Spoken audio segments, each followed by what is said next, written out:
नमो नारायणाय। कार्तिक मास की आप सभी को हार्दिक शुभकामनाएं। आप सभी का दिन शुभ हो, मंगलमय हो। आज दिनांक है 5 नवंबर और दिन है बुधवार और आज है कार्तिक मास की पूर्णिमा तिथि और देव दिवाली। आप सभी को देव दिवाली और कार्तिक पूर्णिमा की बहुत बहुत शुभकामनाएं। और आज है पंचभिकु व्रत का 5वां और अंतिम दिन। इसी के साथ आज कार्तिक मास का समापन भी होगा। पंचभिकु व्रत की भी समाप्ति होगी और आज के इस वीडियो में आप सुनेंगे कार्तिक मास का अंतिम अध्याय। कार्तिक मास महात्म्य में कुल 35 अध्याय थे, जिनमें से 34 अध्याय अब तक आप सुन चुके हैं और आज 35वां और अंतिम अध्याय सुनेंगे। और कथा सुनने के बाद आप जो भी दान दक्षिणा चाहें किसी निर्धन व्यक्ति या ब्राह्मण को दे सकते हैं। कार्तिक मास का उद्यापन कैसे किया जाएगा इस वीडियो के लास्ट में आपको जरूर बताया जाएगा। और अगले दिन से यानी कल से आप हमारे चैनल पर मार्गशीर्ष मास महात्म्य की कथाएं भी इसी तरह से नियम पूर्वक सुनिएगा। आज पहले सुनते हैं कार्तिक मास के अंतिम बुधवार की कथा।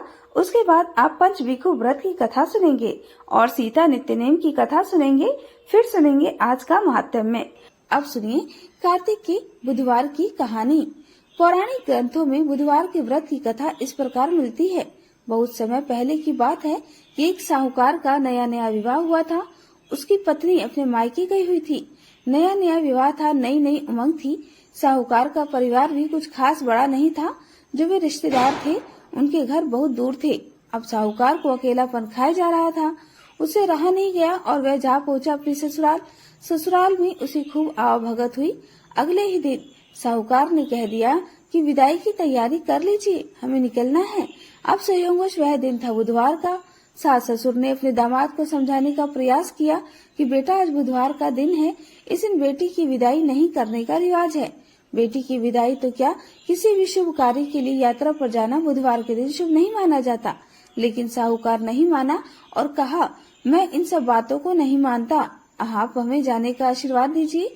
अब अपने दामाद के साथ आगे सास ससुर की भला कहाँ चलने वाली थी। मन महसूस कर तैयारी करनी पड़ी। बेटी की विदाई कर दी गई। आगे चलते चलते रास्ते में साहूकार की पत्नी को जोर से प्यास लगी। साहूकार जैसे ही अपनी पत्नी के लिए पानी लेने के लिए गया और जब पानी लेकर वापस लौटा तो देखकर हैरान रह गया। उसने देखा कि उसकी ही हमशक्ल कोई व्यक्ति गाड़ी में पत्नी की बगल में बैठा हुआ है। उसकी पत्नी भी एक शक्ल के दो व्यक्तियों को सामने देखकर परेशानी में पड़ गई कि उसका पति कौन सा है। जैसे ही साहूकार ने पत्नी के पास बैठे व्यक्ति से पूछा कि वह कौन है, तो पलटकर उसने जवाब दिया कि भैया, मैं तो उस नगर का साहूकार हूँ और अपनी पत्नी को लेकर जा रहा हूँ। तुम बताओ तुम कौन हो और मेरी पत्नी पर तुम्हारा अधिकार क्यों जमा रहे हो। ऐसे बहस करते करते दोनों में विवाद पड़ गया। विवाद को देखते हुए राजा के सिपाही वहां पहुंचे और साहूकार को पकड़ लिया। अब सिपाही भी चक्कर में पड़ गए कि दोनों की शक्ल सूरत तो एक समान है। उन्होंने साहूकार की पत्नी से ही पूछा कि बताओ इसमें तुम्हारा पति कौन सा है। अब बेचारी भला वह क्या जवाब देती। तब साहूकार ने हाथ जोड़ लिए और भगवान से विनती की कि हे भगवान, यह आपकी माया है। तभी आकाशवाणी हुई कि मूर्ख, याद कर कुछ समय पहले तूने ही तो अपने सास ससुर की आज्ञा न मानकर भगवान बुद्ध का अपमान किया और बुधवार के दिन तू अपनी पत्नी को लेकर चल पड़ा, जबकि तुझे इस दिन नहीं जाना चाहिए था। वह स्वयं बुद्ध देव हैं जो तुम्हें सबक सिखाने के लिए तुम्हारे वेश में हैं। तब साहूकार ने सच्चे मन से क्षमा मांगी और भविष्य में कभी ऐसा न करने का वचन भी दिया और बुधवार को नियम पूर्वक व्रत का पालन करने का संकल्प लिया। तब जाकर साहूकार के रूप में प्रकट हुए बुद्ध देवता अंतर्ध्यान हो गए और साहूकार अपनी पत्नी को लेकर घर आ सका। इस घटना के बाद साहूकार और उसकी पत्नी दोनों नियमित रूप से बुधवार का व्रत का पालन करने लगे। मान्यता है कि जो भी व्यक्ति इस कथा को कहता है, सुनता है, पढ़ता है या बुधवार के दिन यात्रा करने पर भी कोई दोष नहीं लगता और समस्त सुखों की भी प्राप्ति होती है। बुध ग्रह की शांति और सर्व सुख के इच्छुक स्त्री पुरुष बुधवार के दिन इस व्रत को कर सकते हैं। ज्ञान, बुद्धि, कार्य, व्यापार आदि में उन्नति के लिए भी बुधवार का व्रत बहुत ही शुभ और फलदायी माना जाता है। आज के दिन बुध देवता के साथ साथ भगवान गणेश जी की भी पूजा का भी विधान है। पुणे नहाई पड़वा नहाई, 5 रतन पंच तीरथ पंच भीखम नहाई। 1 टका मेरी गांठ में सुनियो रघुराई, आधे का लाई आंवला आधे की राई। राय दामोदर सांवला जिसने सृष्टि रचाई, राजा के घर उतरी पुत्री बनाई। राजा लाया ब्याह की रानी बन आई, 4 चक्कर 4 मकर चार दिए की लौ, मैं तुझसे पूछूं श्री कृष्ण जी कब निस्तारा होए। जब आएगा कार्तिक का महीना तब निस्तारा होए। प्रेम से बोलिए कार्तिक के राई दामोदर की जय। अब सुनिए भीष्म पंचक यानी पंचभीखु व्रत कथा। किसी गांव में एक साहूकार रहता था और उसका एक बेटा और बहू भी उसके साथ ही रहते थे। साहूकार की बहू कार्तिक मास में रोज सवेरे उठकर गंगा स्नान करने के लिए जाती। सुबह जल्दी जाते समय वह किसी भी पराये पुरुष का मुंह नहीं देखती थी। यह उसका रोज का नियम था। एक राजा का बेटा भी रोज सवेरे गंगा स्नान करने के लिए जाया करता था। वह हैरान होता कि मैं इतनी जल्दी उठता हूँ स्नान करने के लिए, लेकिन कोई तो है जो मुझसे भी जल्दी उठकर स्नान कर लेता है। कार्तिक माह के 5 दिन बचे थे कि एक दिन साहूकार की बहू स्नान करके वापस जा रही थी और उस समय राजा का वह बेटा स्नान करने के लिए आ रहा था। आवाज सुनकर बहू जल्दी जल्दी जाने लगी, लेकिन जल्दबाजी में उसकी माला मोजड़ी वहीं छूट गई। राजा के बेटे ने उसकी माला मोजड़ी उठा ली और सोचने लगा कि जिस स्त्री की यह माला मोजड़ी इतनी सुंदर है, वह स्त्री खुद कितनी सुंदर होगी। तब उसने पूरे गांव में घोषणा करवा दी कि यह जिसकी माला मोजड़ी है वह 5 रात मेरे पास आएगी। साहूकार के बेटे की बहू ने कहा, मैं 5 रात जाऊंगी, लेकिन किसी को साख भरने बैठा देना। राजा के बेटे ने एक तोते को पिंजड़े में बंद करके गंगा किनारे पर टांग दिया। बहू सुबह के समय आई, पहली पढ़ी पर पैर रखा और बोली, हे कार्तिक के ठकुराई दामोदर, 5 पांडु छठे नारायण, भीखम राजा, उस पापी को नींद आ जाए। राजा के बेटे को सचमुच नींद आ गई। वह नहा धोकर चलने लगी तो तोते से बोली, सुआ सुआ तेरे गल डालूंगी हीरा, मेरी साख भरियो वीरा।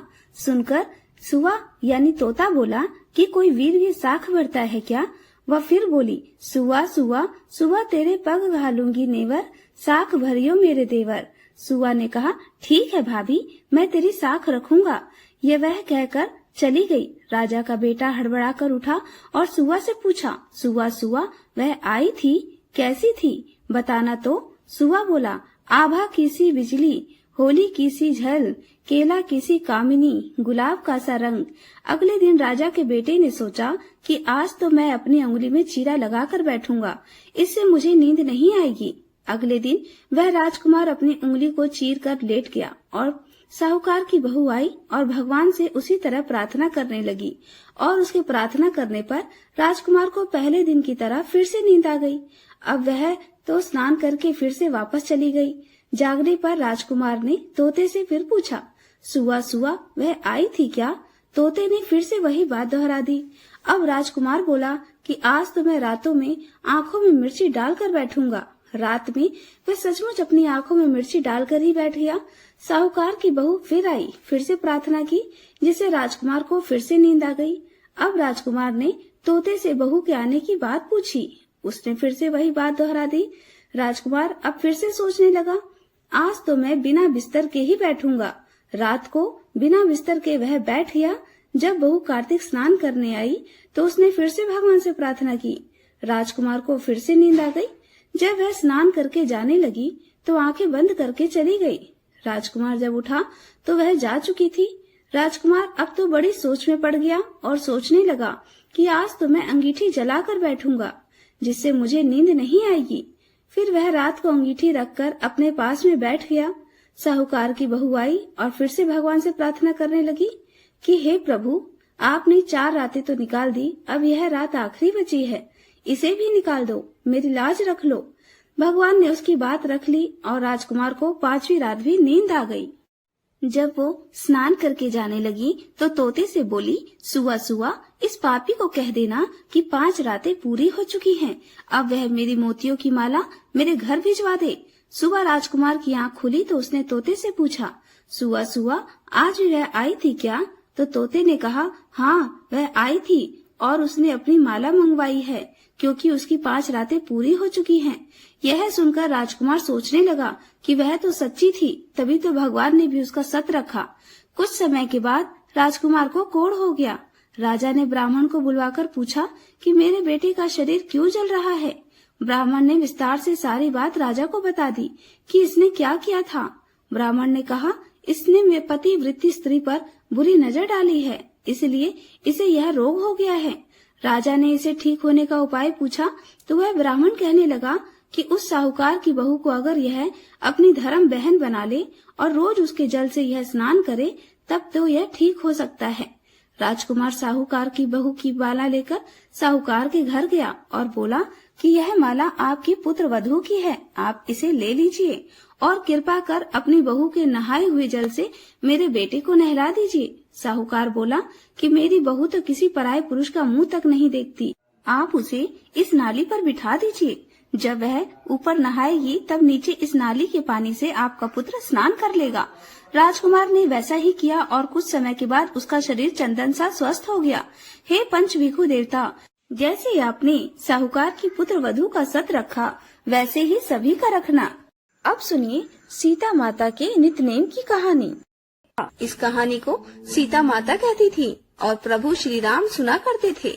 एक दिन श्री राम भगवान को किसी काम के लिए बाहर जाना पड़ा तो सीता माता कहने लगी, भगवान मेरा तो 12 वर्ष का नित्यनेम है, अब आप बाहर जाएंगे तो मैं अपनी कहानी किसे सुनाऊंगी। तब श्री राम ने कहा कि सीते आप कुएं की पाल पर बैठ जाना और वहाँ जो भी औरतें पानी भरने आएंगी उन्हें अपनी कहानी सुना दिया करना। सीता माता कुएं की पाल पर जाकर बैठ गई। तभी एक स्त्री आई, उसने रेशम की जरी की साड़ी पहन रखी थी और सोने का घड़ा ले रखा था। सीता माता उसे देखकर कहने लगी, बहन मेरा 12 वर्ष का नित्यनेम सुन लो। फिर वह स्त्री बोली कि मैं तुम्हारा नित्यनेम सुनूंगी तो मुझे तो घर जाने में देर हो जाएगी और मेरी सास मुझसे झगड़ा करेगी, इसलिए उसने कहानी नहीं सुनी और अपने घर चली गई। लेकिन उसके घर जाते ही उसकी रेशम जरी की साड़ी फट गई, सोने का घड़ा मिट्टी के घड़े में बदल गया। सासू ने देखा तो पूछा, अरे बहू ये किसका दोष अपने सिर लेकर आ गई है। बहू बोली, माँ जी कुएं पर एक औरत बैठी थी, उसने अपनी कहानी सुनने के लिए कहा लेकिन मैंने नहीं सुनी, शायद उसी का यह फल मुझे मिला है। बहू की बात सुनकर अगले दिन वही साड़ी और वही घड़ा लेकर सास कुएं की पाल पर गई। सास को वहीं पर सीता माता बैठी मिली तो माता सीता ने कहा, बहन मेरी कहानी सुन लीजिए। सासू बोली, एक बार छोड़, मैं तो 4 बार कहानी सुन लूंगी। तब सीता माता बोली, राम आए लक्ष्मण आए, देश के पुजारी आए, नित नेम का नेम लाए, आओ राम बैठो राम, तपी रसोई जीमो राम, माखन मिश्री खाओ राम, दूध बताशा पियो राम, सूत के पल का मोठो राम, शाल दुशाला पोठो राम, शाल दुशाला ओढ़ो राम, जब बोलूं राम ही राम, राम सवारे सबके काम, खाली घर भंडार भरेंगे, सबका बेड़ा पार करेंगे, श्री राम जय जय राम। सासू बोली, बहन कहानी तो बहुत अच्छी लगी। फिर कहानी सुनकर सासू घर चली गई और उसकी साड़ी फिर से रेशम जरी की बन गई, मिट्टी का घड़ा भी फिर से वापस सोने के घड़े में बदल गया। बहू ने देखा तो कहने लगी, सासू माँ आपने ये सब कैसे किया। सासू बोली, बहू तू दोष लगा कर आई थी और अब मैं दोष उतार कर आ रही हूँ। बहू ने पूछा कि माँ जी वह कुएं वाली स्त्री कौन है। सासू ने बताया कि वह तो सीता माता थी, वह पुराने से नया कर देती हैं, खाली घर में भंडार भर देती हैं, वह लक्ष्मी का वास घर में कर देती हैं और मनुष्य की जो भी इच्छा हो उसे पूर्ण कर देती हैं। बहू बोली, माँ जी फिर तो ऐसी कहानी मुझे भी सुना दो। सास बोली कि ठीक है तुम भी सुनो। फिर सास ने कहानी शुरू की, राम आए लक्ष्मण आए, देश के पुजारी आए, नित नेम का नेम लाए, आओ राम बैठो राम, तपी रसोई जीमो राम, माखन मिश्री खाओ राम, दूध बताशा पियो राम, सूत के पल का मोठो राम, शाल दुशाला पोठो राम, शाल दुशाला ओढ़ो राम, जब बोलूं राम ही राम, राम सवारे सबके काम, खाली घर भंडार भरेंगे, सबका बेड़ा पार करेंगे, बोलो श्री राम जय जय राम। कहानी सुनकर बहू बोली, माँ जी कहानी तो बहुत अच्छी है। सासू ने कहा, ठीक है अब से हम इस कहानी को रोज किया करेंगे। अब सास बहू रोज सवेरे उठती, नहाती धोती और पूजा करने के बाद नित्य नेम की सीता माता की कहानी कहती थी। एक दिन की बात है, उनके यहाँ पड़ोस की एक औरत आई और बोली, बहन जरा सी आँच तो दे देना। तो बहू बोली, आँच तो अभी हमने जलाई ही नहीं। पड़ोसन बोली, तो फिर तुम सुबह 4 बजे उठकर क्या कर रही हो। तो उन्होंने कहा, हम तो सुबह सुबह उठकर पूजा करते हैं, फिर सीता माता की नित्य नेम की कहानी सुनते हैं। पड़ोसन ने उनकी बात सुनकर कहा, सीता माता की कहानी कहने से तुम्हें क्या मिला। तब वे दोनों बोली, सीता माता की कहानी कहने से घर में भंडार भर जाते हैं, सारे काम पूर्ण हो जाते हैं, मन की इच्छा भी पूरी हो जाती है। पड़ोसन ने कहा, बहन अगर ऐसा है तब तो फिर मुझे भी कहानी सुना दो। तब बहू बोली, ठीक है, तुम भी यही कहानी सुन लो। राम आए लक्ष्मण आए, देश के पुजारी आए, नित नेम का नेम लाए। आओ राम बैठो राम, तपी रसोई जीमो राम। माखन मिश्री खाओ राम, दूध बताशा पियो राम। सूत के पलका मोठो राम, शाल दुशाला पोठो राम। शाल दुशाला ओढ़ो राम, जब बोलू तब राम ही राम। राम सवारे सबके काम, खाली घर भंडार भरेंगे, सबका बेड़ा पार करेंगे। श्री राम जय जय राम। पड़ोसन ने इस कहानी को सुना तो कहने लगी, बहन कहानी तो बहुत अच्छी लगी। अब वह पड़ोसन भी नित नेम सीता माता की कहानी कहने लगी। कहानी कहने से सीता माता ने पड़ोसन के भी धन के भंडार भर दिए। देखते ही देखते अब तो पूरे मोहल्ले में नित नेम की कथा चल पड़ी और हर किसी की मनोकामना पूर्ण होने लगी। हे सीता माता, जैसे आपने उन सभी के भंडार भरे, वैसे ही हमारे भी भरना। कहानी कहने वाले, सुनने वाले और हुंकार भरने वाले सबकी भरना। सभी प्रेम से बोलिए सीता मैया की जय। अब सुनिए कार्तिक मास महात्म्य का अंतिम अध्याय। उद्यापन का पूर्ण विधि विधान बतलाने के पश्चात श्री सूत जी बोले, हे ऋषियों, यदि किसी में उद्यापन की सामर्थ्य ना हो तो कुछ ब्राह्मणों को भोजन करा दे। ब्राह्मण ना मिले तो गाय, पीपल अथवा वट वृक्ष का ही पूजन करे, क्योंकि पीपल श्री विष्णु का तथा वट शिव जी का रूप है। इसी प्रकार पलाश ब्रह्मा जी का रूप माना जाता है। यह सुनकर ऋषियों ने पूछा, हे सूत जी, ब्रह्मा, विष्णु तथा शिव जी वृक्ष भाव को किस प्रकार प्राप्त हुए, यह भी बताने की कृपा करें। तब सूत जी ने कहा, हे ऋषियों, किसी समय शिव पार्वती जी एकांत में विराजमान थे कि उस समय देवताओं द्वारा भेजे गए अग्नि द्वारा उनके एकांत वास में विघ्न उपस्थित हुआ। इस प्रकार पार्वती जी ने क्रोधित होकर देवताओं को श्राप दिया कि तुम सभी वृक्ष रूप हो जाओ। तब श्री विष्णु गया में जाकर पीपल और शिव जी काशी में अक्षय वट तथा ब्रह्मा जी पलाश रूप में हो गए। बस तभी से पीपल तथा वट वृक्ष का पूजन होता है। तब ऋषियों ने पूछा कि शनिवार को पीपल का पूजन होता है मगर रविवार को नहीं, इसका क्या कारण है, कृपा करके बताइए। तब सूत जी ने कहा, ऋषियों, समुद्र मंथन के समय 14 रत्नों में से कौस्तुभ मणि तथा लक्ष्मी जी को प्रसन्न करने के बाद विष्णु भगवान लक्ष्मी जी से विवाह करने के लिए उद्यत हुए। तब लक्ष्मी जी ने भगवान से कहा कि मेरी बड़ी बहन दरिद्रा अभी अविवाहित है, पहले तो उनका विवाह होना चाहिए। यह सुनकर भगवान विष्णु ने लक्ष्मी जी की बड़ी बहन उद्दालक ऋषि को सौंप दी। यद्यपि दरिद्रता का रंग रूप काला, नेत्र लाल और बाल बिखरे होने के कारण कुरूपा थी, फिर भी भगवान की आज्ञा मानकर उद्दालक ऋषि दरिद्रता को अपने आश्रम में ले आए। आश्रम में आकर दरिद्रा ने देखा कि वहाँ तो वेद पाठ और हवन हो रहा है। ये देखकर उसने मुनि से कहा, मैं ऐसे स्थान पर रहने की बजाय उस स्थान में रह सकती हूँ जहाँ चोर, जुआरी और ब्राह्मणों का अपमान करने वाले रहते हों। उसकी यह बात सुनकर उद्दालक ऋषि अत्यंत दुखी हुए और उसे वहीं छोड़कर और यह कहकर चले गए कि तुम्हारे लिए मैं कोई उपयुक्त स्थान देखकर आता हूँ। ऋषि के जाने के बाद कुछ देर तक दरिद्रना ने उनकी प्रतीक्षा की। इसके बाद वह रोने और चिल्लाने लगी। तब लक्ष्मी जी ने भगवान से कहा, हे भगवान, ऋषि द्वारा त्याग दिए जाने के कारण मेरी बहन दरिद्रता अत्यंत दुखी हो रही है, इसलिए आप जाकर पहले उसे शांत कीजिए। तब विष्णु भगवान लक्ष्मी जी सहित वहां आकर रहने लगे और कहने लगे कि तुम पीपल में निवास करो, पीपल हमारा ही अंश है। जो कोई कार्तिक की पूर्णिमा को पीपल का पूजन करेगा वह हमें प्राप्त होगा और उसके यहाँ लक्ष्मी का वास होगा। जो शनिवार को सूत लपेटकर तुम्हारा पूजन करेगा उसके समस्त मनोरथ सिद्ध होंगे, परंतु रविवार को जो तुम्हारा स्पर्श भी करेगा वह दरिद्री हो जाएगा। इतना कहकर भगवान लक्ष्मी जी सहित अंतर्ध्यान हो गए। सूत जी कहते हैं कि जो इस कथा को पढ़ता अथवा सुनता है उसे बद्रिकाश्रम यात्रा का पुण्य फल प्राप्त होता है। शौनक आदि ऋषियों ने पूछा, हे सूत जी, अब कृपा करके आप यह भी बताएं कि किसी दूसरे के द्वारा संकल्प करके दिया हुआ पुण्य ही लगता है या फिर बिना दिए हुए भी मिल जाता है। तब श्री सूत जी कहने लगे, हे ऋषियों, पाप और पुण्य दोनों बिना दिए हुए भी मिल जाते हैं। सतयुग में एक का किया हुआ पाप या फिर पुण्य कर्म सारे देश को, त्रेता युग में पूरे गांव को, द्वापर युग में पूरे कुल को मिलता था, परंतु इस घोर कलयुग में केवल पाप या पुण्य कर्म करने वाले को ही नहीं बल्कि उनके साथ जुड़े हुए लोगों को भी उनकी प्राप्ति हो जाती है। एक पात्र में साथ साथ भोजन करने वाले को पाप और पुण्य का आधा आधा भाग मिल जाता है।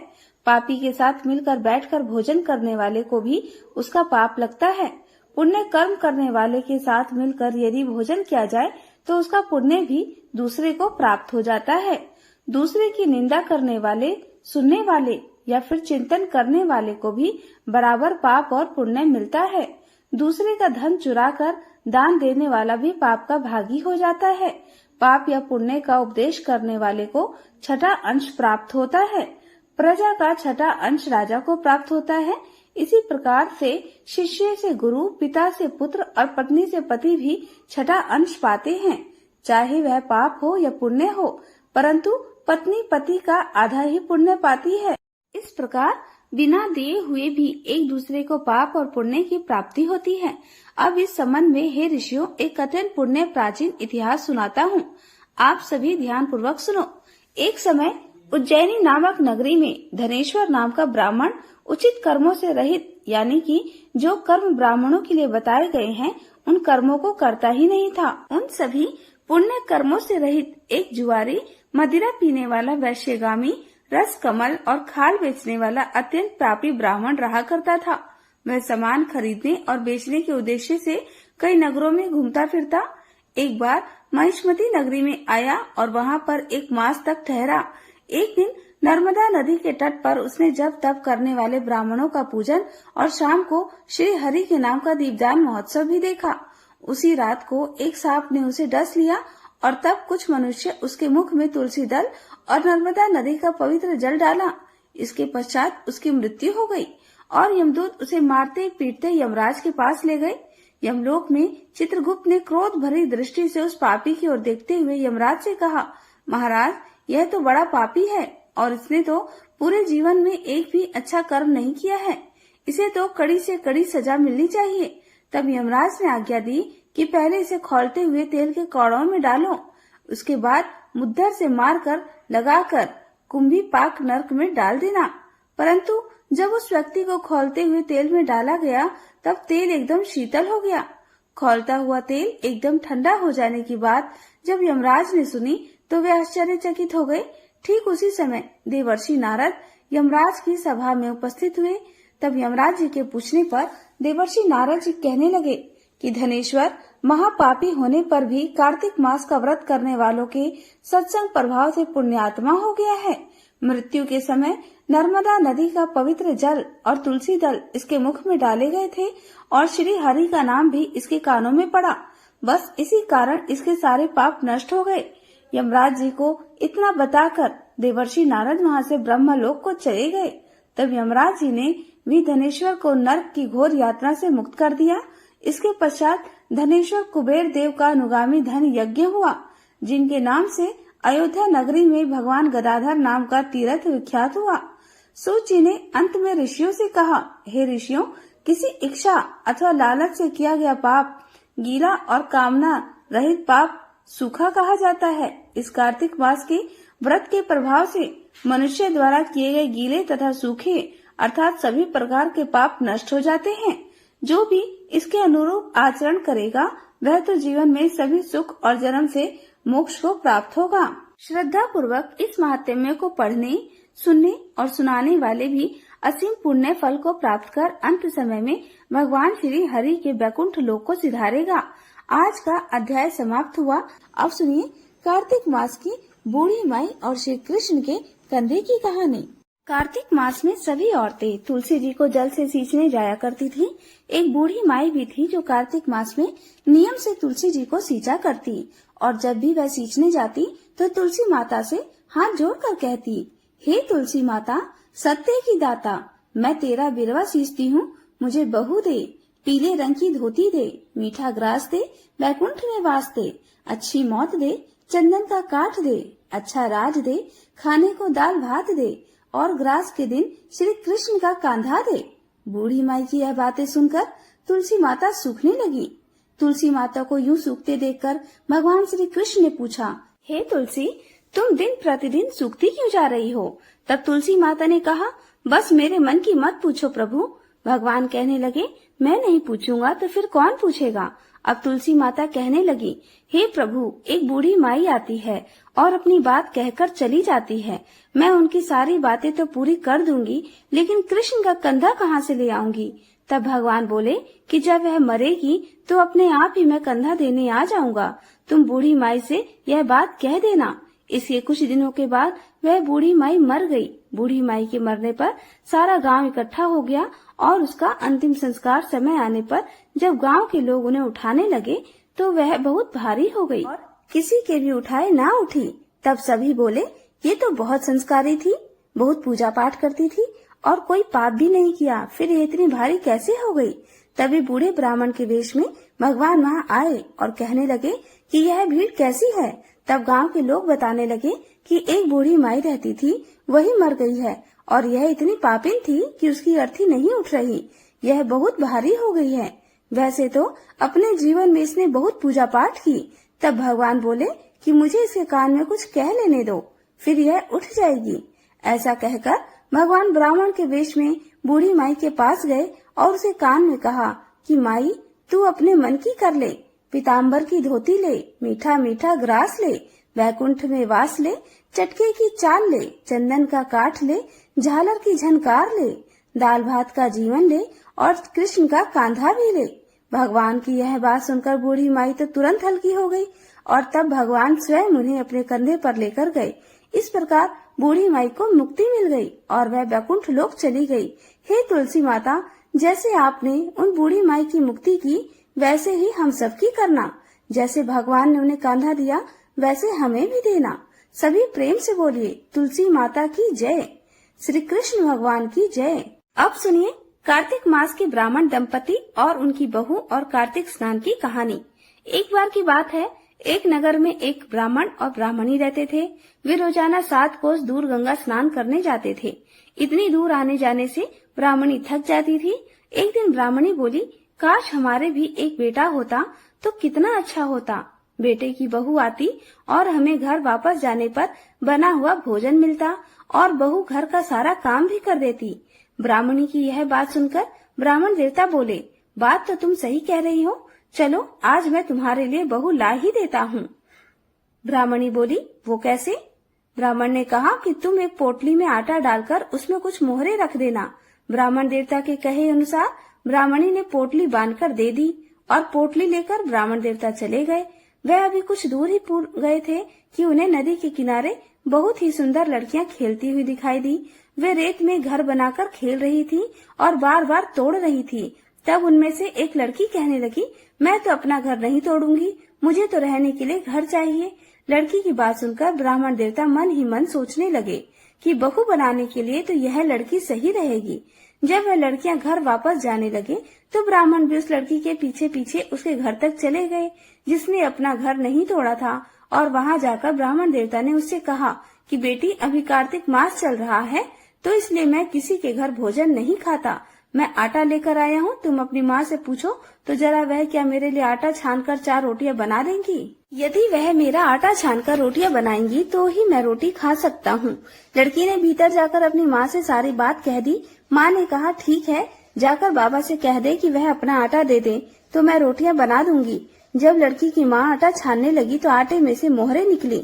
वह सोचने लगी कि जिसके आटे में इतनी मोहरें हैं उसके घर में कितनी मोहरें होंगी। उधर वह ब्राह्मण देवता जब भोजन करने बैठे तो लड़की माँ ने कहा, बाबा, क्या आप अपने लड़के की सगाई करने जा रहे हो? ब्राह्मण ने कहा, मेरा बेटा तो काशी में पढ़ने गया हुआ है, लेकिन यदि तुम कहो तो खांड कटोरे से विवाह करके तुम्हारी बेटी को मैं अपने साथ ले जाऊं।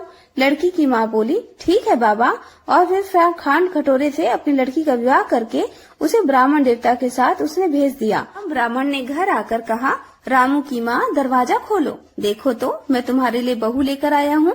ब्राह्मणी बोली, पूरी दुनिया तो ताने मारती ही थी, अब आप भी मारने लगे? अरे हमारा तो कोई बेटा ही नहीं है, तो भला बहू कहाँ से आएगी? ब्राह्मण ने कहा, अरे भाग्यवान, दरवाजा खोल कर देख तो सही। जब ब्राह्मणी ने दरवाजा खोला तो सामने बहू को खड़ी देखा। उसने बहू का प्रसन्न मन से स्वागत किया और खूब आदर सत्कार से घर के भीतर ले गई। अब ब्राह्मण और ब्राह्मणी स्नान करने जाते तो बहू पीछे घर का सारा काम करके भोजन बनाकर तैयार रखती। वह उनके कपड़े धोती, रात को पैर भी दबाती। इस तरह काफी समय बीत गया। ब्राह्मणी ने एक दिन अपनी बहू से कहा कि बहू, तू कभी भी चूल्हे की आग बुझने मत देना और मटके का पानी खत्म मत होने देना। लेकिन एक दिन चूल्हे की आग बुझ गई। तब बहू भागी भागी अपने पड़ोसन के पास गई और बोली, मेरे घर में चूल्हे की आग बुझ गई है, मुझे थोड़ी आग चाहिए। मेरे सास ससुर सुबह 4 बजे से गए हुए हैं स्नान करने, वो थके हारे आएंगे, इसलिए मुझे उनके लिए भोजन बनाना है। पड़ोसन बोली कि तू तो बावली है, यह दोनों तुझे मिलकर पागल बना रहे हैं, इनका कोई बेटा नहीं है। बहू बोली, दीदी ऐसा तो मत बोलो, इनका बेटा तो बनारस काशी में पढ़ने गया हुआ है।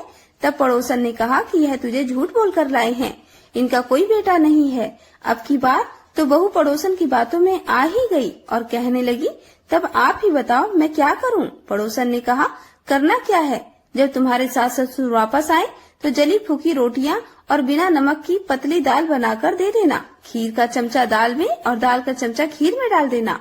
अब तो बहू पड़ोसन की सारी सीख लेकर घर आ गई और जब उसके सास ससुर वापस घर आए तो आज ना तो उनकी बहू ने उनका आदर सत्कार किया, न ही उनके कपड़े धोए। यहाँ तक कि जब उसने अपनी सास ससुर को भोजन दिया तो सास बोली, बहू आज यह रोटियां जली फूकी क्यों है और दाल भी बिना नमक की है।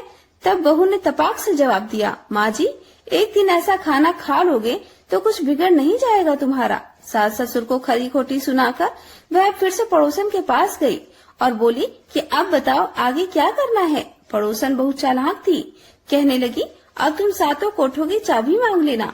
और अगले दिन जब वह ब्राह्मण ब्राह्मणी स्नान करने के लिए जाने लगे तो बहू जिद पर अड़ गई, बोली, मुझे तो सातों कोठों की चाबी चाहिए। तब ससुर ने ब्राह्मणी से कहा, इसे चाबी दे दो, आज नहीं तो कल इसे देनी ही है।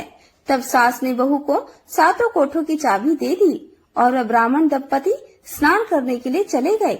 उनके जाने के बाद जब बहू ने दरवाजे खोले तो देखा किसी में अन्न भरा है, किसी में धन भरा है और किसी कोठे में बर्तन भरे पड़े हैं। जब उसने ऊपर का 7वां कोठा देखा तो शिव जी, माता पार्वती, गणेश जी, लक्ष्मी माता जी, पीपर पथवारी, कार्तिक के ठकुराई, दामोदर, तुलसी जी का बिड़वा, गंगा यमुना और 33 कोटि देवी देवता विराजमान हैं।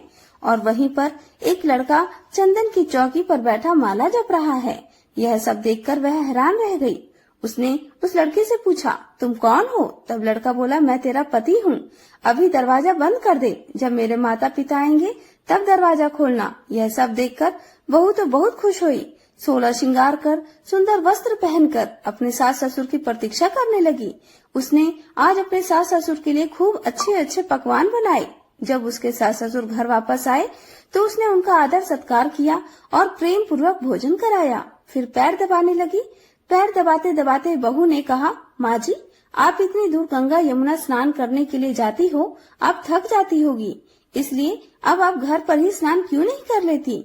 यह सुनकर सास बोली, बेटी गंगा यमुना घर पर तो नहीं बहती है। तब उसने कहा, हाँ माँ जी बहती है, चलिए मैं आपको दिखाती हूँ। जब बहू ने 7वां कोठा खोलकर दिखाया तो उसमें तो शिव जी, पार्वती जी, गणेश जी, लक्ष्मी जी, पीपल पथवारी, कार्तिक के ठकुराई, दामोदर, तुलसी जी का बड़वा और गंगा यमुना बह रही हैं। साथ ही 33 कोटि देवी देवता भी विराजमान हैं और वहीं चौकी पर बैठा एक लड़का माला जप रहा है। माँ ने देखा तो पूछा, बेटा तू कौन है? लड़का बोला, माँ जी मैं ही तो तुम्हारा बेटा हूँ। तब ब्राह्मणी ने पूछा, तू कहाँ से आया है? लड़के ने उत्तर दिया, माँ जी मुझे कार्तिक देवता ने भेजा है। ब्राह्मणी ने कहा, बेटा भला यह दुनिया कैसे मानेगी कि तू मेरा ही बेटा है? तब ब्राह्मणी ने कुछ विद्वान पंडितों से सहायता मांगी। पंडितों ने कहा कि इस बार बहू बेटा खड़े हो जाएं और उस बार ब्राह्मणी खड़ी हो जाए। ब्राह्मणी ने चमड़े की अंगिया पहनी और छाती में से दूध की धार निकलकर अगर बेटे की दाढ़ी मूछ भिगा जाए और पवन पानी से गठजोड़ बंधे तब मान लेना कि यह बुढ़िया का ही बेटा है। तब उसने ऐसा ही किया। ब्राह्मणी की चमड़े की अंगिया फट गई और उसकी छाती में से दूध की धार निकलकर बेटे की दाढ़ी मूछ भिगा गई। पवन पानी से बहू बेटे का गठजोड़ बन गया। यह सब देखकर ब्राह्मण और ब्राह्मणी की खुशी का ठिकाना नहीं रहा। कार्तिक के ठाकुर जैसे ब्राह्मण ब्राह्मणी को बहू बेटा दिया वैसे सबको देना। कार्तिक मास की कहानी कहने, सुनने और हुंकारा भरने वाले सब पर कृपा करना। अब सुनिए कार्तिक स्नान की अगली कथा। गणेश जी की कहानी। एक समय की बात है, एक तालाब में एक मेढक और मेढकी रहा करती थी। मेढकी हमेशा सुबह जल्दी उठती और तालाब से बाहर आकर पाल पर बैठ जाती थी और 6वां पहर दिन चढ़ने तक गणेश जी की पूजा करती थी। मेढकी की इस तरह गणेश जी की पूजा करना मेढक को बिल्कुल भी अच्छा नहीं लगता था। वह कहता कि कौन है गणेश जी, मैं तो किसी गणेश को नहीं जानता हूँ, ना तो मिट्टी खाती है और भूखी प्यासी पाल पर बैठी रहती है। मुझे देखो कितना हट्टा कट्टा हूँ, कोई विनायक जी की पूजा भी नहीं करता, पर मेढकी पर मेढक की बातों का कोई असर नहीं होता। मेढक रोजाना इसी तरह चिल्लाता रहता। तो यह सुनते सुनते एक दिन गणेश जी भगवान नाराज हो गए और गणेश जी की माया से उसी तालाब पर राजा की एक दासी पानी भरने के लिए आती है और घड़े में जैसे ही पानी भरती है तो मेढक और मेढकी पानी के साथ उस घड़े में चले जाते हैं। तो वह घर ले जाकर उस पानी के घड़े को भट्टी पर चढ़ा देती है और नीचे आग भी जला देती है। तो जैसे ही पानी गर्म होता है तो मेढक तो बुरी तरह से जलने लगता है और जोर जोर से चीखने चिल्लाने लगता है और मेढकी अपने गणेश जी की पूजा करती रहती है। तो वह कहता है कि मेढकी, मैं तो गर्म पानी में जल रहा हूँ और तुम आराम से बैठी हो। तो मेढकी बोली, नहीं, मैं तो बिल्कुल नहीं जल रही, मुझे तो ठंडी ठंडी हवा आ रही है। इस पर मेढक कहने लगा, कैसी बातें कर रही हो, घड़े के अंदर पानी उबल रहा है और तुम कह रही हो कि मुझे तो ठंडी हवा आ रही है। तब मेढकी कहने लगी, मैं तो गणेश जी की पूजा करती हूँ और गणेश जी भगवान मेरी रक्षा भी करते हैं। यह सुनकर मेढक बोला कि आज तो तू तेरे गणेश जी का ध्यान कर, हम इस मुसीबत से छूट जाएं, हमारी जान बच जाए। फिर आज के बाद मैं भी तुम्हारे साथ रोजाना 1.25 पहर दिन चढ़ने तक गणेश जी की पूजा करूंगा और तब तक कुछ नहीं खाऊंगा। पूजा करने के बाद ही गार मिट्टी खाया करूंगा। मेढक के कहने पर मेढकी ने मन ही मन गणेश जी का स्मरण किया। तो गणेश जी की माया से वहाँ 2 सांड लड़ते हुए आए और उस मटके से टकरा गए। अब मटका फूट गया और मेढक मेढकी बाहर निकलकर तालाब में पहुँच गए। अब मेढक को गणेश जी की माया समझ में आ गई। अब वह भी रोजाना मेढकी के साथ 1.25 पहर दिन चढ़ने तक तालाब की पाल पर बैठकर गणेश जी भगवान की पूजा और अर्चना किया करता था। हे गणेश जी महाराज, जैसे आपने मेढक मेढकी की रक्षा की, वैसे ही सभी भक्तों की और उनके परिवार की रक्षा करना, सुख समृद्धि प्रदान करना, उनका सुख सौभाग्य बनाए रखना। बोलिए गणेश जी महाराज की जय। अब आपको सुनाते हैं कार्तिक मास में सुनी जाने वाली विष्णु भगवान के परम भक्त एक सेठानी की कहानी। एक समय की बात है, एक नगर में एक सेठ और सेठानी रहा करते थे। उनकी कोई संतान नहीं थी। सेठानी रोजाना भगवान श्री हरि विष्णु जी की पूजा करती थी। सेठ जी को उसका पूजा करना बिल्कुल भी अच्छा नहीं लगता था। वह संतान न होने की वजह से बहुत ही दुखी रहा करती थी।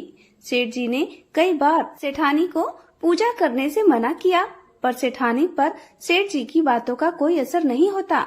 एक दिन दोनों में किसी बात को लेकर कहासुनी हो गई और बात बढ़ते बढ़ते इतनी बढ़ गई कि सेठ जी ने सेठानी जी को घर से निकाल दिया।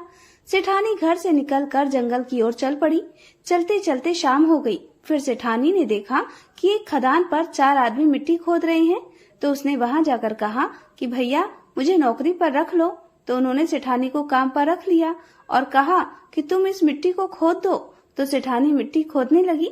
थोड़ी देर मिट्टी खोदी कि उसके हाथों में छाले पड़ गए। फिर उसके हाथों की हालत देखकर वे आदमी कहने लगे कि बहन, लगता है तुम किसी अच्छे घर की महिला हो, तुम्हें काम करने की आदत नहीं है। यह काम तुम रहने दो और हमारे घर का काम कर दिया करो। तो वह चारों आदमी उसे अपने साथ घर ले आए। वह 4 मुट्ठी अनाज लाते, सारे मिल बांट कर खा लेते। तो एक दिन सेठानी ने कहा कि ऐसा करना, कल से तुम 8 मुट्ठी अनाज लाना। तो अगले दिन वह 8 मुट्ठी अनाज लाए और सेठानी पड़ोस से आग मांग कर लाई और फिर अच्छा सा भोजन तैयार किया। भोजन तैयार करके सबसे पहले विष्णु भगवान को भोग लगाया और फिर अपने भाइयों को स्वादिष्ट भोजन परोसा। भोजन करके सभी भाइयों ने कहा कि आज तो भोजन बहुत ही स्वादिष्ट बना है। तो सेठानी ने कहा कि भगवान का झूठा हमेशा ही स्वादिष्ट होता है। इस तरह सेठानी उनके घर पर रहने लगी तो उनके घर में अन्न धन का वास हो गया और उनकी आमदनी में भी बरकत होने लगी। धीरे धीरे उसके भाइयों ने सुख सुविधा का सारा सामान खरीद लिया। फिर सभी के सभी हंसी खुशी रहने लगे। लेकिन सेठानी ने विष्णु जी को भोग लगाना नहीं छोड़ा। उधर सेठ जी सेठानी के जाने के बाद बड़ा ही दुखी रहने लगे, क्योंकि उनके घर से जाते ही उनका सारा अन्न धन नष्ट हो गया। अब हालत ऐसी हो गई कि उसे एक समय का भोजन भी नसीब नहीं होता था। उसकी दुखी अवस्था को देखकर उसके पड़ोसी कहते कि यह तो सेठानी के भाग से ही खाता था, उसे तो इसने निकाल दिया, अब तो इसे भूखा ही मरना पड़ेगा। तो रोजाना एक ही बात सुनकर सेठ जी को अपने ऊपर पछतावा होने लगा और उन्होंने सोचा कि मैं सेठानी को ढूंढ कर लाऊंगा। फिर दूसरे ही दिन सेठ जी सुबह जल्दी निकल पड़े। ढूंढते ढूंढते वे भी उसी जंगल में पहुंच गए जहाँ वे चारों भाई मिट्टी खोद रहे थे। सेठ जी ने उन्हें देखा तो कहा, भाई मुझे भी काम पर रख लो। फिर उन चारों भाइयों ने उन्हें काम पर रख लिया, लेकिन मिट्टी खोदने से उसके हाथों में भी छाले पड़ गए। तो उसकी यह हालत देखकर वे बोले कि तुम्हें काम की आदत नहीं है, तुम हमारे साथ चलो और हमारे घर में ही रह लो। तो यह सुनकर सेठ जी उन चारों भाइयों के साथ उनके घर चले गए। घर पहुंचते ही सेठानी तो घूंघट में थी, तो उसने सेठ जी को देखा और पहचान लिया, पर सेठ जी ने सेठानी को नहीं पहचाना। अब सेठानी तो भोजन तैयार कर रही थी। हमेशा की तरह भोजन तैयार किया, फिर भगवान विष्णु जी को भोग लगाया। उसके बाद चारों भाई कहने लगे, बहन आज 5 थालियों में भोजन परोस दो। यह आदमी तुम्हारी तरह हमारे पास काम मांगने के लिए आया था और थोड़ी देर मिट्टी खोदने पर इसके हाथों में भी छाले पड़ गए। लगता है यह भी किसी अमीर घराने का आदमी है। तो सेठानी को तो पता था कि यह कौन है, पर उसने कुछ नहीं कहा। भगवान को भोग लगाने के बाद पहले अपने भाइयों को भोजन परोसा और जैसे ही सेठ जी को भोजन परोसने लगी तो विष्णु भगवान ने उसका हाथ पकड़ लिया। तो उसके सभी भाई कहने लगे कि बहन तुम क्या कर रही हो, इसे भोजन परोस दो, यह भी भूखा होगा। तो उसकी बहन कहने लगी कि भैया मैं कुछ नहीं कर रही, मेरा हाथ तो विष्णु भगवान ने पकड़ लिया है। तो उसके भाई कहने लगे कि हमें भी विष्णु भगवान के दर्शन कराओ। तो उसने भगवान से प्रार्थना की कि हे भगवान आज आप प्रकट होकर हमें दर्शन दो, आज मेरी परीक्षा है, अगर आज भी आपने मुझे दर्शन नहीं दिए तो मेरी बात को कौन मानेगा। तब सेठानी के दीन वचन सुनकर भगवान श्री हरि विष्णु वहाँ प्रकट हो गए और सेठ जी से कहने लगे कि तुम्हारी पत्नी सच्ची विष्णु भक्त है, यह हमेशा मेरी पूजा करती है और आपने इसकी पूजा को ढोंग बताकर इसे घर से निकालकर अच्छा नहीं किया, इसी की वजह से आज तुम दर दर की ठोकरें खाते फिर रहे हो। तो यह बात सुनकर उसके चारों भाई और सेठ सेठानी का मुंह ताकने लगे। तब विष्णु भगवान ने कहा कि मैं सेठानी की श्रद्धा भक्ति से बहुत प्रसन्न हूँ और मैं यह आशीर्वाद देता हूँ कि जहाँ भी यह सेठानी रहेगी वहाँ हमेशा अन्न धन के भंडार भरे रहेंगे, साथ ही इसे मैं पुत्र प्राप्ति का वरदान भी देता हूँ। यह कहकर भगवान श्री हरि विष्णु अंतर्ध्यान हो गए। तब सेठ जी को इस बात का पता चला कि घूंघट में और कोई नहीं उसकी पत्नी है। तब उनकी खुशी का कोई ठिकाना नहीं रहा। उन्होंने हाथ जोड़कर सेठानी से माफी मांगी और साथ चलने को कहा। उसके भाई कहने लगे कि हम चारों भाइयों की लाडली बहन है, हम इसे गाजे बाजे के साथ विदा करेंगे। तब उसके भाइयों ने अपनी बहन को बहुत सारा धन देकर विदा किया और विष्णु जी की कृपा से 10वें महीने सेठानी ने बहुत ही सुंदर पुत्र को जन्म दिया। तब विष्णु भगवान के चमत्कार को देखकर सेठ जी भी सेठानी के साथ भगवान श्री हरि विष्णु जी की पूजा करने लगे और फिर अपने जीवन के समस्त सुखों का भोग करते हुए अंत में वैकुंठ धाम को चले गए।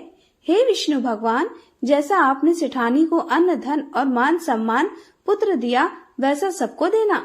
जो भी आपकी इस कहानी को सुने सुनाए या हुंकारा भरे उसकी सभी मनोकामनाएं पूर्ण करना। बोलिए विष्णु भगवान की जय। अब सुनिए तपसी और लपसी की कहानी। क्योंकि बिना लपसी तपसी की कहानी के सुनी गई कथाओं का कोई भी पुण्य प्राप्त नहीं होता, इसलिए कार्तिक मास के हर दिन नियम से अंत में लपसी तपसी की कहानी भी सुनी जाती है। एक बार की बात है, एक लपसी था और एक तपसी था। तपसी तो भगवान की तपस्या करता था और लपसी 1.25 शेर की लापसी बनाकर उसका भोग लगाकर जीव लेता था। एक दिन वे दोनों आपस में झगड़ा करने लगे। तपसी बोला मैं बड़ा हूँ, लपसी बोला मैं बड़ा हूँ। इतने में देवर्षि नारद वहाँ आए और बोले तुम दोनों क्यों झगड़ा कर रहे हो। लपसी ने बताया कि हे देवर्षि मैं बड़ा हूँ, और तपसी ने कहा मैं बड़ा हूँ। तपसी बोला मैं सारा दिन भगवान की पूजा करता हूँ इसलिए मैं बड़ा हूँ। यह सुनकर नारद जी ने कहा कि मैं तुम्हारा फैसला कल कर दूंगा। कार्तिक मास चल रहा था। दूसरे दिन लपसी और तपसी नहा कर आए तो नारद जी ने 1.25 करोड़ की अंगूठी उनके सामने फेंक दी। लपसी का ध्यान उस अंगूठी पर नहीं गया। तपसी तपस्या करने बैठा था तो उसे जमीन पर पड़ी हुई अंगूठी दिखाई पड़ी और उसने उसे अपने घुटने के नीचे छुपा लिया और तपस्या करने लगा। उधर लपसी लापसी बनाकर उसका भोग भगवान को लगाकर जीवने बैठ गया। इतने में ही देवर्षि नारद वहाँ प्रकट हुए। उन्हें देखकर दोनों ने प्रणाम किया और फिर दोनों एक साथ पूछा, बताइए देवर्षि, हम दोनों में से कौन बड़ा है? फिर तपसी ने एक बार फिर कहा कि मैं बड़ा हूँ। लपसी हाथ जोड़कर खड़ा रहा। तब देवर्षि ने कहा कि मैं अभी इस बात का निर्णय कर देता हूँ। देवर्षि ने तपसी को इशारा किया और कहा कि तुम जरा अपना घुटना तो उठाओ। तब तपसी के घुटने के नीचे 1.25 करोड़ की अंगूठी निकली, जिसे देखकर नारद जी बोले, यह अंगूठी तूने चुराई है, तुझे तेरी तपस्या का फल नहीं मिलेगा। तब तपसी बोला, हे नारद जी, मेरी तपस्या का दोष कैसे दूर होगा? नारद जी ने कहा, रोटी बनाकर बाटियां नहीं बनाया तो तुझे फल मिलेगा, ब्राह्मण जमाकर दक्षिणा नहीं दी तो तुझे फल मिलेगा, साड़ी देकर ब्लाउज नहीं दिया तो तुझे फल मिलेगा, और जो दिए से दिया जलाए उसका फल तुझे मिलेगा। सब व्रत त्योहारों की कहानी सुनने के बाद जो तेरी कहानी ना सुने उसका फल तुझे मिलेगा। तब से लपसी की तपसी कहानी सुनी और सुनाई जाती है। कहानी सुनने के बाद कहा जाता है, लपसी का फल लपसी ना होयो, तपसी का फल तपसी ना होयो, माँ की कहानी कथा का फल माने को हो। यह थी लपसी और तपसी की कहानी। सभी प्रेम से बोलिए, कार्तिक के ठकुराई दामोदर जी की जय। एक बार की बात है, भगवान श्री राम और सीता माता जी अपने 14 वर्ष के वनवास के दौरान चित्रकूट में आराम कर रहे थे। तब तुलसी माता से मिलने वाले पुण्य फलों के बारे में वे आपस में बात कर रहे थे। बातों ही बातों में माता सीता जी के मन में कुछ प्रश्न उठे, तो उन्होंने भगवान श्री राम से कहा, हे प्रभु, मेरे मन में तो कुछ प्रश्न उठ रहे हैं जिनके उत्तर जानने के लिए मेरा मन बेचैन हो रहा है। तब भगवान श्री राम ने कहा, हे देवी, आपके मन में भला कौन सा श्रेष्ठ प्रश्न उठ रहा है? आप जल्दी बताइए, मैं आपके सभी प्रश्नों के उत्तर और उनका रहस्य भी जरूर बताऊंगा। तब माता सीता जी ने कहा, हे प्रभु, तुलसी को जल कैसे देना चाहिए और तुलसी को जल देने की सर्वोत्तम विधि कौन सी है? तुलसी को जल देने का मंत्र कौन सा है? तब भगवान श्री राम देवी सीता से कहने लगे, हे देवी, तुलसी जी में जल चढ़ाते समय यह 3 शब्द जरूर कहें, जिससे गरीबी दूर हो जाएगी।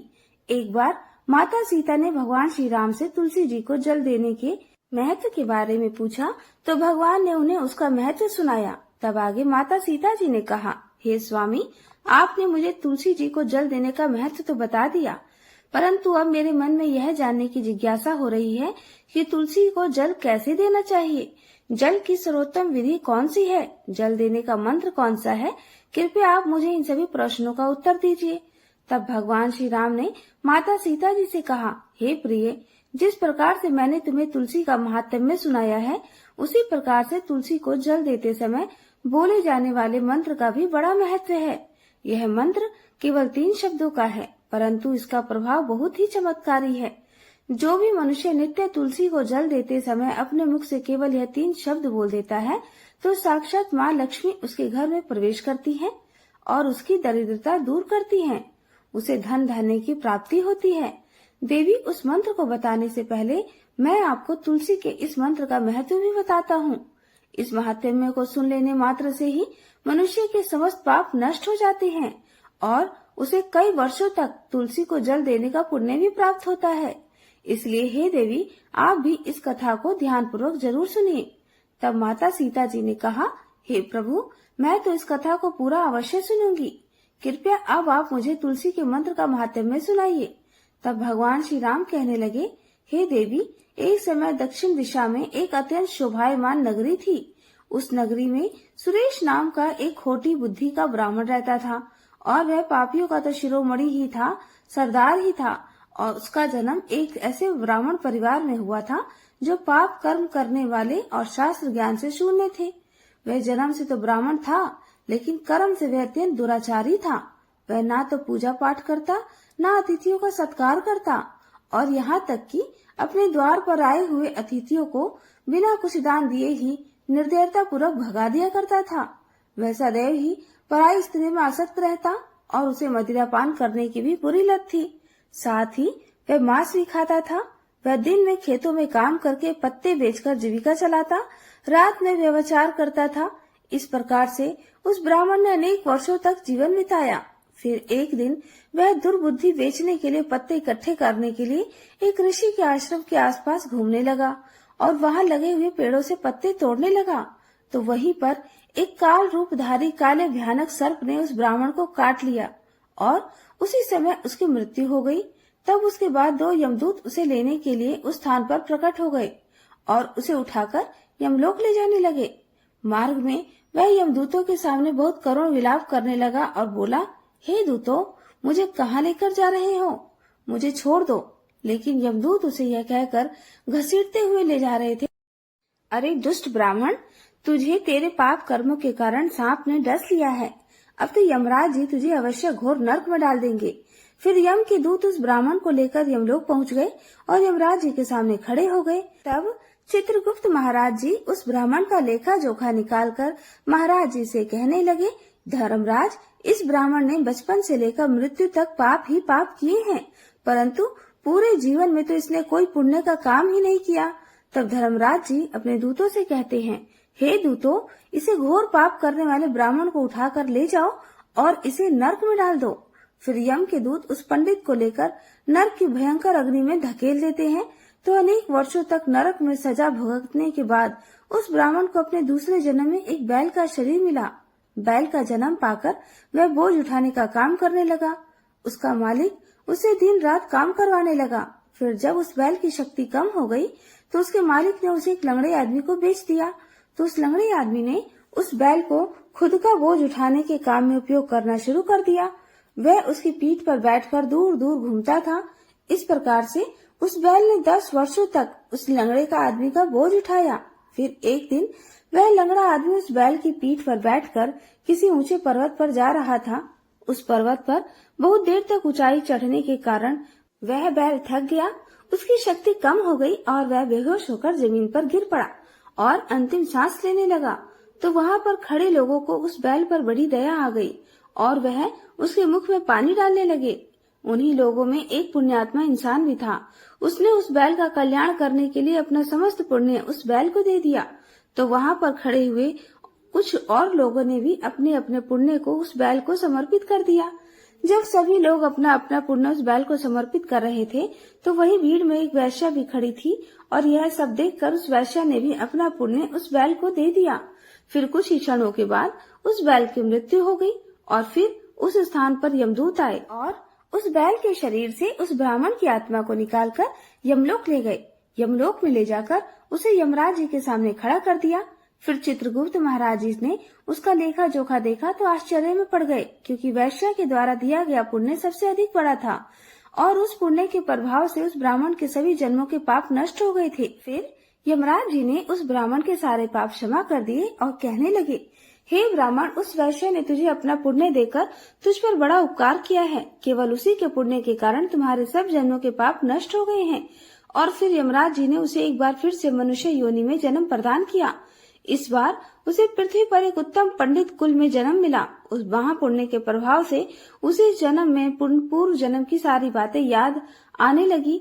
तो वह ब्राह्मण खड़ा हो गया और उसे याद आया कि पिछले जन्म में जब वह बैल था तो एक वैश्या ने मुझे अपने पुण्य दे दिए थे और उसके मन में उस वैश्या के बारे में जानने की इच्छा हो गई और उस महापुण्य के बारे में जानने के लिए वह उस वैश्या का पता लगाने के लिए ढूंढता हुआ उस नगर में चला गया। तो वह वैश्या अब तक बूढ़ी हो गई थी और फिर जब उसे ढूंढने पर वह वैश्या मिल गई तो वह उसके सामने जाकर उसे बार बार प्रणाम करने लगा और उसका धन्यवाद करने लगा।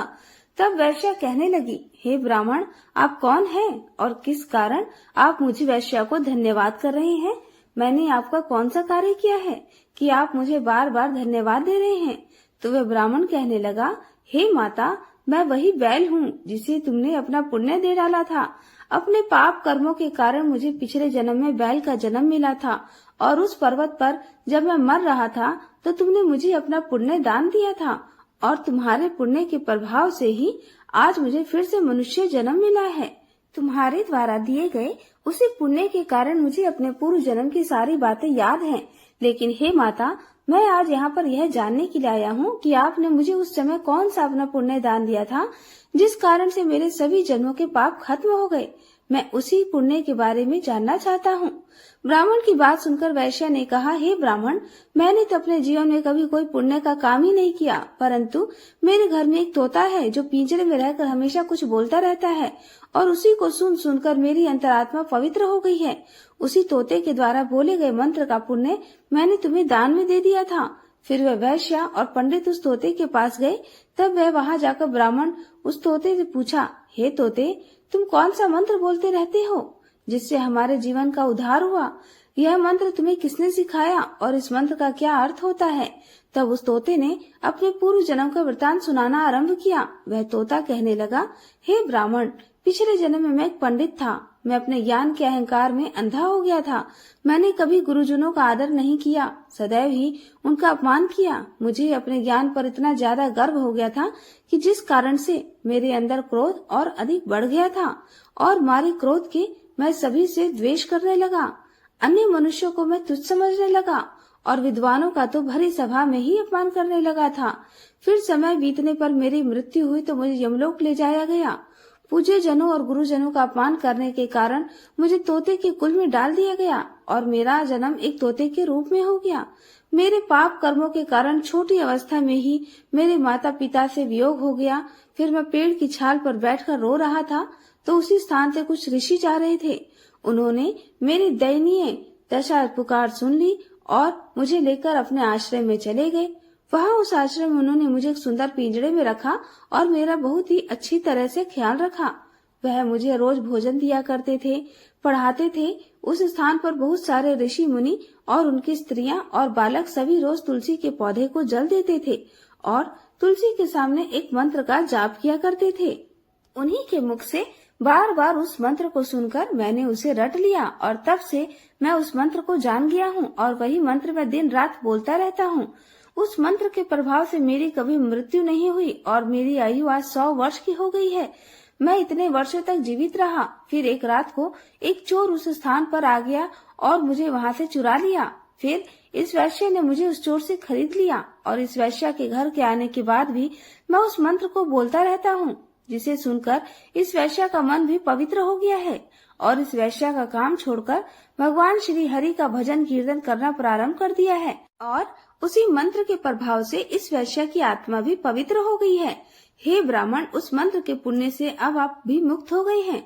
इस प्रकार से तोते ने इस ब्राह्मण को वैश्य को सारा वृतांत सुना दिया, जिसे सुनकर वह पंडित और वैश्य दोनों ही अत्यंत प्रसन्न हुए और फिर वे दोनों ही रोज तुलसी को जल देकर उस मंत्र का जाप करने लगे। फिर वह तोता, वैश्य और वह ब्राह्मण तीनों उस मंत्र के प्रभाव से दिव्य विमानों में बैठकर भगवान श्री विष्णु के लोक चले गए। यह सारा वृतांत सुनकर भगवान श्री राम कहते हैं, हे देवी, देखा आपने, केवल तुलसी के इस मंत्र के प्रभाव से ही तोते, उस वैश्य और उस पंडित के सभी पाप नष्ट हो गए। इसलिए सभी मनुष्य रोज तुलसी को जल देते समय एक मंत्र का उच्चारण अवश्य करें। हे देवी, वह मंत्र इस प्रकार है, जिसे आप ध्यान से सुनिए। ओम श्री हरि प्रिया नमः। ओम श्री हरि प्रिया नमः। ओम श्री हरि प्रिया नमः। जो भी स्त्री नित्य तुलसी के समक्ष इस मंत्र का उच्चारण करेगी वह सौभाग्यशाली बनेगी। जो भी पुरुष तुलसी के सामने इस मंत्र का उच्चारण करेंगे उसे अपार धन की प्राप्ति होगी। जिस घर के सामने नित्य तुलसी की पूजा की जाएगी उस घर में साक्षात माँ लक्ष्मी का वास होगा। तुलसी जी का यह मंत्र राजकल्प तरु है। यह समस्त फलों को प्रदान करने वाला है। इसलिए जो भी तुलसी के सामने इस मंत्र का उच्चारण करेगा उसे संपूर्ण सिद्धियां प्राप्त होंगी। स्त्रियों को सदैव ही स्नान करके अपने बाल बांधकर मांग में सिंदूर भरकर नित्य तुलसी को जल देकर इस मंत्र का उच्चारण करना चाहिए।